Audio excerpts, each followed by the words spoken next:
Je me suis lancé dans la création d'un Home Lab et j'ai décidé de tout documenter en vidéo. C'est le premier épisode d'une longue série dans laquelle je vais vous partager toute cette aventure et dans ce premier épisode, on va voir pourquoi j'ai décidé de me lancer dans ce projet.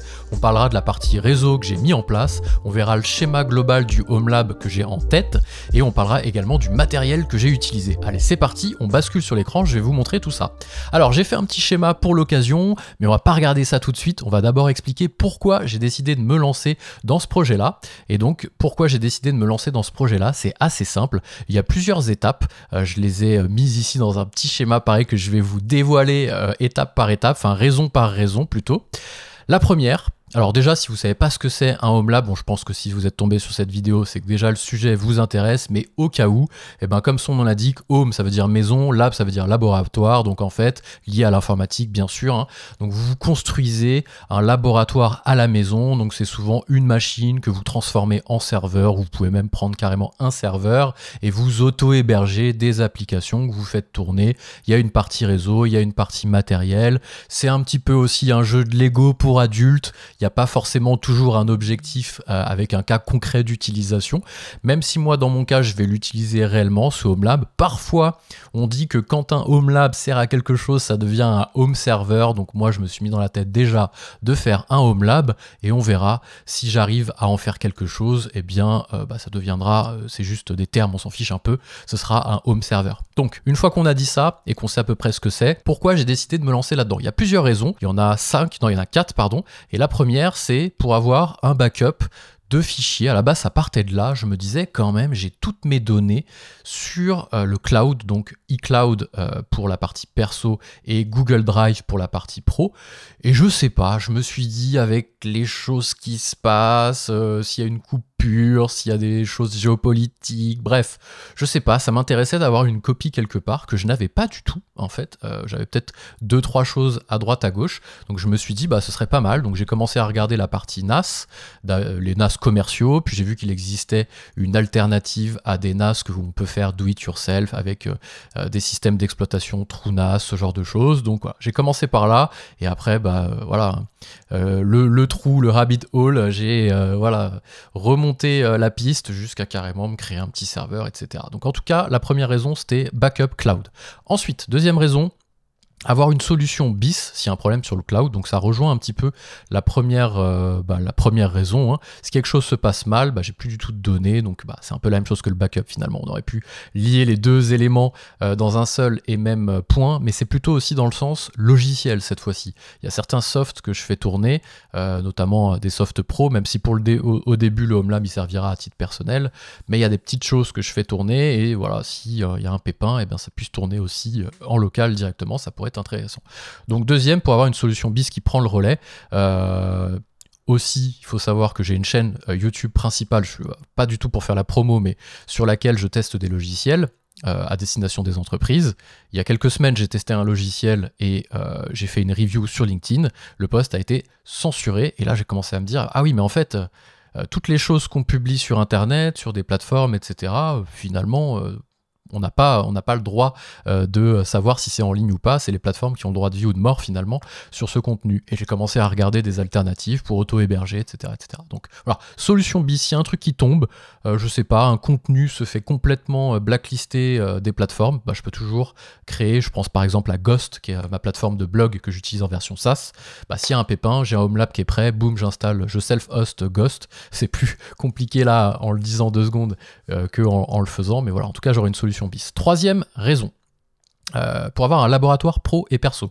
Alors oui, ce qu'il faut savoir, je le disais sur ma chaîne principale, je fais des vidéos sur des SaaS, et il m'arrive de tester sur des SaaS d'entreprise, et il m'arrive de tester, et de plus en plus j'ai envie de le faire, de tester des alternatives open source. Alors il y a les alternatives open source hébergées chez l'éditeur, donc les alternatives open source SaaS, je prenais l'exemple de Ghost tout à l'heure, Odoo, mais parfois il y a des alternatives open source qui ne sont pas disponibles en SaaS, il n'y a que du self-hosted, donc on ne peut que les auto-héberger. Donc c'était bien d'avoir aussi un espace sur lequel je pouvais faire tourner ces applications-là pour en faire des reviews sur la chaîne principale. Donc troisième raison, pour avoir un laboratoire, ce qui est quand même la raison principale d'un Home Lab, hein, c'est carrément dans le nom du projet, Lab, donc c'est avoir un laboratoire. Et quatrième raison, indépendance numérique, ça rejoint aussi un peu les 2 premiers points. il se passe des choses, voilà, je sais pas, Google prend un mauvais chemin, si toutefois, si tant est qu'il en ait eu un bon un jour, les vérifications d'âge sur YouTube, des rapprochements partis politiques, bref, on fait pas de la politique ici, mais en tout cas, ça m'intéresse quand même d'avoir une indépendance numérique quelque part, en tout cas de regarder jusqu'où on peut aller sur cette partie-là. Voilà au niveau des raisons. C'était le premier point. Deuxième point, je vais vous parler, alors il y a 2 et 3, il y aura un deuxième et un troisième point dans cette vidéo. Le deuxième point, ça sera la partie réseau. Je vais vous expliquer ce que j'ai mis en place sur le réseau, parce que je suis parti juste d'une box internet classique. Et donc je vais vous parler de ça après avec un routeur, etc. Bref. Et aussi la partie schéma global et matériel que j'ai utilisé. On verra tout ça à l'intérieur de cette première vidéo pour qu'ensuite, à partir de la deuxième, on puisse tout de suite attaquer sur des projets. Donc chaque projet que j'ai déployé sur des VM, sur des conteneurs, etc. Bon. On passe sur la partie plan. Voilà, donc ça c'est le plan global. On va se concentrer dans un premier temps sur la partie réseau. Donc on va prendre ça, hop, et on va le cacher, sinon on va pas réussir à suivre. Voilà, et on va se mettre ici. Donc la partie réseau, network, je pars d'une box Soch. Et ce que j'ai fait, c'est que j'avais déjà un routeur TP-Link qui était dans mon bureau, parce que je travaille à la maison. Mais je l'utilisais juste comme un sous-réseau finalement, en mode pont, et j'avais recréé un sous-réseau pour pouvoir avoir du Wi-Fi, parce que j'avais pas du Wi-Fi partout. C'était un peu bête, donc ce que j'ai fait un truc propre. J'ai créé une DMZ sur la box Soch qui ne me sert plus qu'en accès internet. Elle ne sert plus à rien, cette box Soch, si ce n'est donner du réseau au routeur TP-Link, qui lui va se charger de toute la partie routeur pur. Donc la box n'est plus du tout utilisée en routeur. J'ai fait un filtrage sur la box au niveau de l'attribution des adresses IP. J'ai donné une adresse IP fixe au routeur et j'ai dit que la box ne pouvait de toute façon que distribuer que sur cette adresse IP là. Donc j'ai fait une réduction en fait. Donc j'ai autorisé l'IP fixe. Après j'ai fait une réduction DHCP sur que uniquement cette adresse là. Donc la box ne peut de toute façon que distribuer cette adresse là et de toute façon elle est réservée donc il n'y a pas de problème. Bref.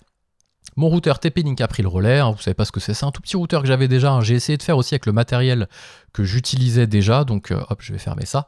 Voilà, il ressemble à ça, il est pas très cher, je vous mettrai peut-être des liens, alors c'est pas forcément des liens affiliés, hein, c'est pas le but de cette chaîne, mais voilà, je vous mettrai peut-être des liens si ça vous intéresse. Alors ne répliquez pas bêtement et méchamment ce que je fais, bien entendu, de toute façon vous aurez à mon avis le réflexe voilà, de faire vos propres choix, etc.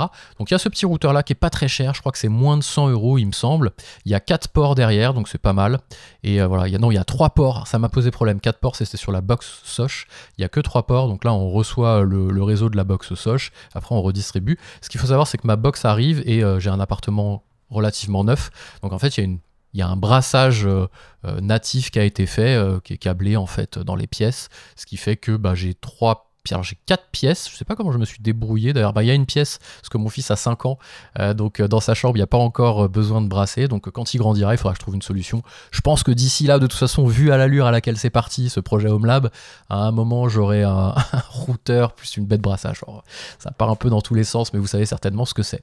Voilà, donc en fait il y a ce routeur là qui reçoit Internet et après il redistribue donc au switch que j'ai appelé le switch compteur ici. Alors il n'y en a pas 4, du coup il y en a 3. Hop. Je fais évoluer le petit schéma en live, donc il n'y en a que 3, ça distribue dans les chambres. Donc là j'ai mis maison, hein, voilà. Il y a un répéteur Wi-Fi, comme je disais, j'ai pas le Wi-Fi partout. Pourquoi? Parce que la box arrive dans un compteur qui est fermé avec une porte en fer et qui est enclavé dans le mur en fait. Donc on arrive à choper le Wi-Fi dans la pièce dans laquelle est le compteur, donc à savoir le salon, mais après pour les autres pièces c'est un peu plus compliqué. Donc j'ai remis un répéteur qui est assez proche ici pour le coup du routeur pour pouvoir bien choper le réseau le signal pardon, du routeur pour après le redistribuer, lui qui est à l'extérieur en fait. C'est un tout petit répéteur, pareil c'est pas très cher, que j'ai couplé. Ça je ne l'avais pas encore, donc je l'ai rajouté, vous voyez ça se branche en direct comme ça. Le bloc d'alim est à l'intérieur, il y a tout qui est à l'intérieur, je vais essayer de vous montrer avec la prise est derrière, c'est dommage qu'il ne s'est pas montré de l'autre côté. Donc en gros voilà, on voit pas en entier, mais derrière vous avez la prise directement qui est branchée dessus. On voit un peu dépasser ici, ah vous voyez.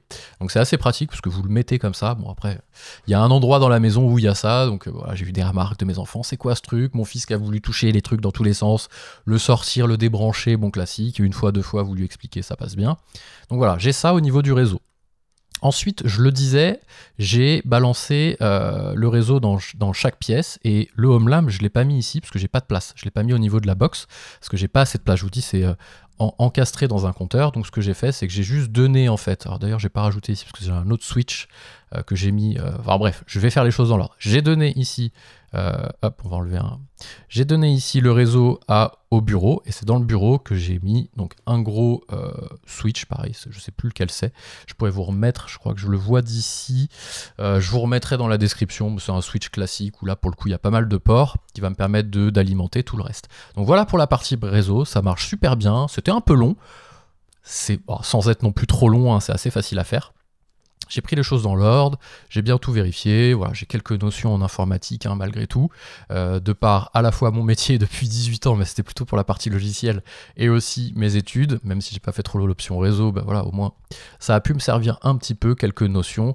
Donc voilà, ici ce que j'ai fait, en gros je vous explique, c'est que j'ai activé une plage DHCP à partir de l'adresse IP 100, donc j'ai un masque, enfin j'ai 192.168.0 et je commence le DHCP à partir de 100, ce qui fait que je peux réserver toutes les adresses avant pour les machines que j'ai achetées et surtout les conteneurs LXC Proxmox que j'ai fait tourner derrière. Donc voilà pour la partie réseau, n'hésitez pas à me poser vos questions en commentaire. On va basculer maintenant un peu sur la partie matériel. Donc il y a plusieurs choses, il y a la partie compute, il y a la partie data et la partie backup. Donc la backup ici, pour le moment il est plutôt externalisé sur le cloud, mais je vais vous délivrer ici, hop, la partie compute. Je voulais commencer par la partie true NAS, mais en réalité j'ai pas reçu le NAS, donc j'ai commencé par la partie compute. Donc j'ai pris un Beelink EQ14, c'est un tout petit, un mini PC qui prend pas du tout de puissance comment dire, électrique. Vous voyez, c'est le processeur N150 qui est réputé pour voilà, 25 watts pour voilà, ne rien consommer. Donc c'était aussi un vrai sujet, ne pas trop consommer, parce qu'il va rester ouvert tout le temps et voilà, il va faire pas mal de choses. Donc pour le moment où j'en suis, à mon avis, c'est pas à jour parce que j'ai fait pas mal de choses. Donc j'ai installé Proxmox dessus, sur l'hôte. Donc il y a Windows qui est installé par défaut, enfin qui est préinstallé, qui est pré-booté. Je l'ai dégagé direct. Je me suis créé une petite clé USB bootable. Alors c'est pas un tuto ici, hein, d'ailleurs, oui, je l'ai pas dit au début, hein, c'est plutôt une explication. Et d'ailleurs, il y aura très peu de tutos sur cette chaîne. Maintenant, le savoir est quand même disponible. Il y a des chaînes spécialisées dans les tutos, il y a l'intelligence artificielle qui nous aide pas mal aussi, sur laquelle je me suis beaucoup appuyé. Donc moi c'est plus une explication un peu de voilà, ce que j'ai fait, je documente un petit peu le parcours, et ça permettra aussi de pouvoir passer derrière moi si à un moment quelqu'un veut s'occuper du réseau chez moi ou que sais-je, peu importe. Voilà, ça permet aussi de documenter et aussi de faire bénéficier cette petite expérience sur YouTube, d'ailleurs, ce qui est un peu un non-sens par rapport au projet initial, mais bon, on en parlera aussi peut-être un peu après.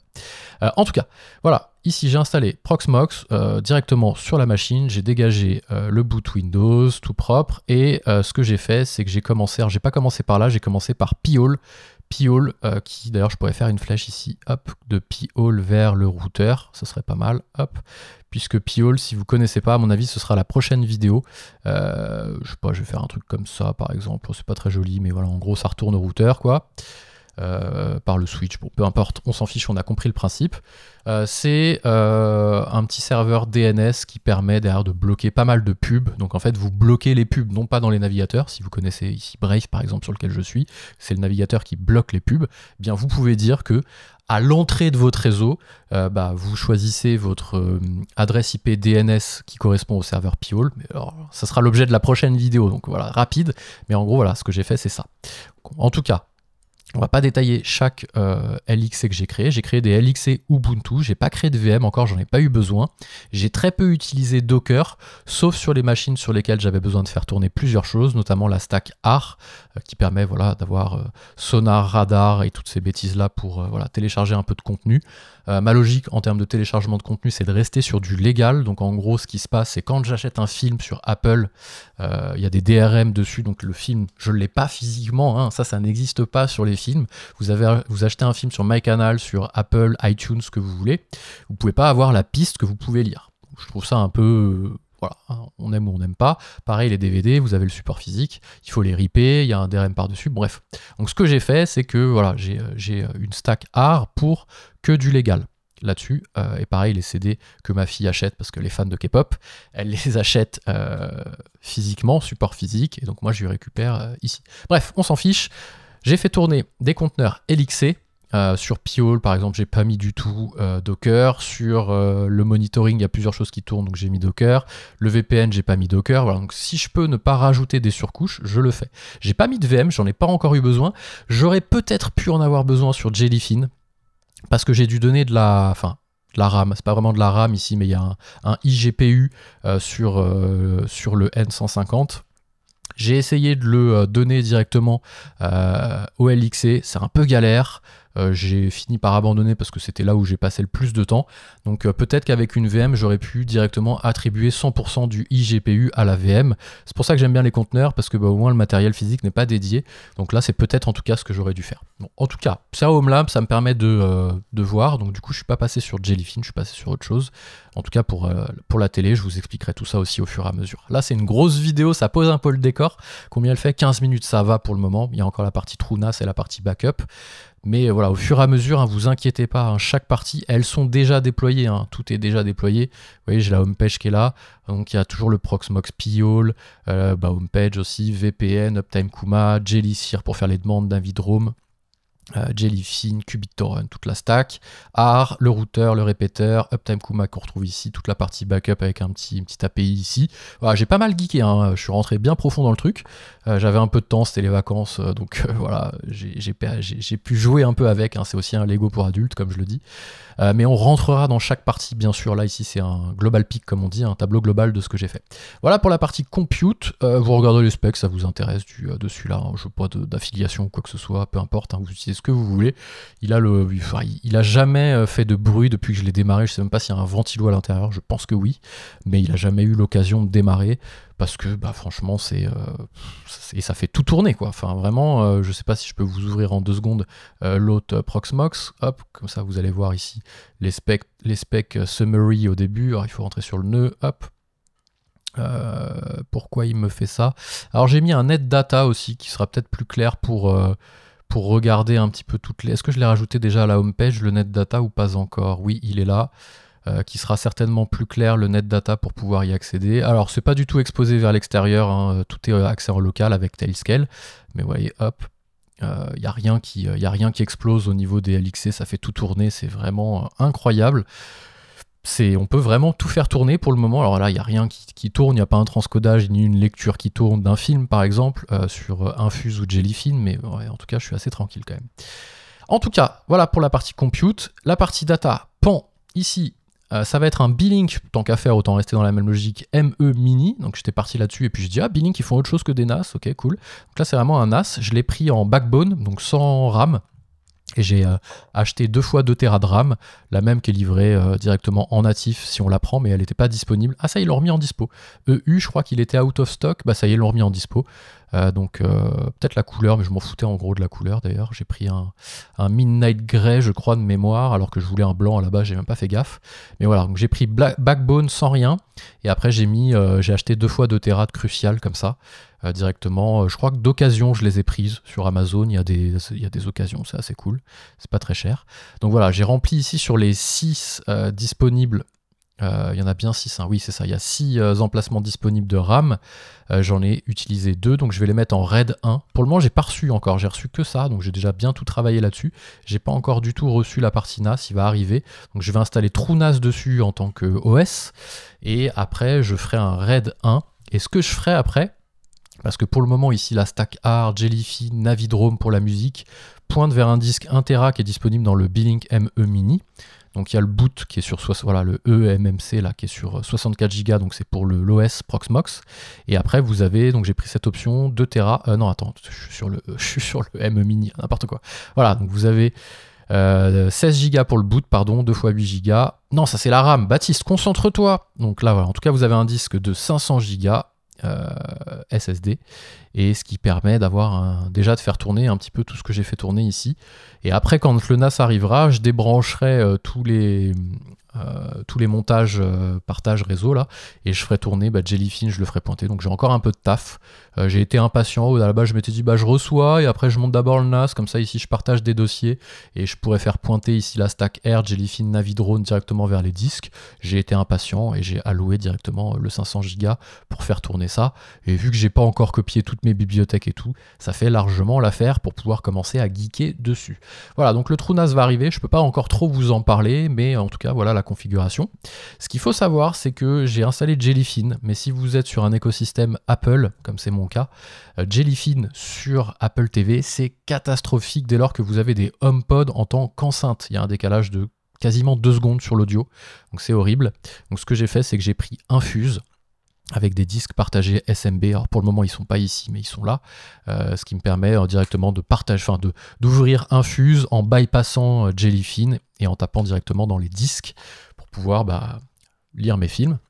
Pareil, je me suis rendu compte que l'Apple TV galérait avec certains codecs. Donc ce que je fais, c'est qu'au moment du téléchargement sur AR des formats ici que je veux récupérer, je prends bien des formats 275, voilà, et je verrai après pour du transcodage. Enfin, bon. Il faut aussi ne pas vouloir que tout soit parfait tout de suite. Et c'est quelque chose que j'aime bien répéter sur ma chaîne principale notamment. Ce qui est fait est mieux que parfait. Il faut commencer quelque part parce que si on entend que tout soit nickel, finalement, on n'a jamais rien qui tourne. Donc là, j'ai commencé par P-Hole, je l'ai reseté, il tournait, c'est parti, je passe à autre chose, etc., etc., etc. Ce qui m'a permis finalement de ne pas mettre beaucoup de temps ici sur le projet et d'avoir quand même réussi à faire déjà pas mal de choses. Merci Claude, en réalité, qui m'a beaucoup aidé. Et pareil, Claude, que je n'hésiterai pas à remplacer, mais peut-être à expérimenter avec un stockage. Donc il y aura peut-être ici une machine, cette fois-ci avec un peu plus de GPU, pour faire tourner un modèle. Mais ça viendra dans le projet, un Home Lab, de toute façon, quand il évoluera. Je me suis rendu compte que c'était pas mal d'avoir un petit backup. Pas pour la partie data, parce que je vous dis pour le moment, il n'y a rien, mais au moins pour sauvegarder les LXC. Donc les LXC ici, les conteneurs LXC, c'est des conteneurs natifs Proxmox sur Ubuntu, se sauvegardent à la fois sur eux-mêmes. Donc j'ai alloué ici, j'ai fait un partage, une partition backup sur le disque de 500 Go. Donc il y a 300 Go qui est gardé ici pour la data. Et j'ai fait une partition de 200 Go pour les backups. Donc les LXC se sauvegardent sur eux-mêmes. Ça permet de remonter rapidement un snapshot. Également, j'ai une sauvegarde sur un disque pour pouvoir la faire sortir. Donc le disque bouge tout le temps avec moi. C'est un petit disque 1 Tera SSD, classique, on connaît tous, je sais plus c'est quoi la marque, mais vous savez les bleus là. Donc j'ai un deuxième point de sauvegarde et on fera un focus sur les sauvegardes aussi. Là c'est un tableau global, donc je balaye un peu tout ça. Et aussi, hop, une petite sauvegarde à l'extérieur sur Infomaniac. Donc j'ai pris Swiss Backup, un petit truc de 500 Go pour le moment, j'ai pas besoin de beaucoup plus. Je suis encore en version gratuite pendant 90 jours, je crois. Et j'ai pris, alors pourquoi j'ai pas mis ici, c'est Swiss Backup. Que j'aurais dû mettre, parce que j'ai fait un copier-coller, c'est pour ça. Backup, ouais c'est ça, attendez, il y a un truc qui va pas là, non c'est bon c'est ça.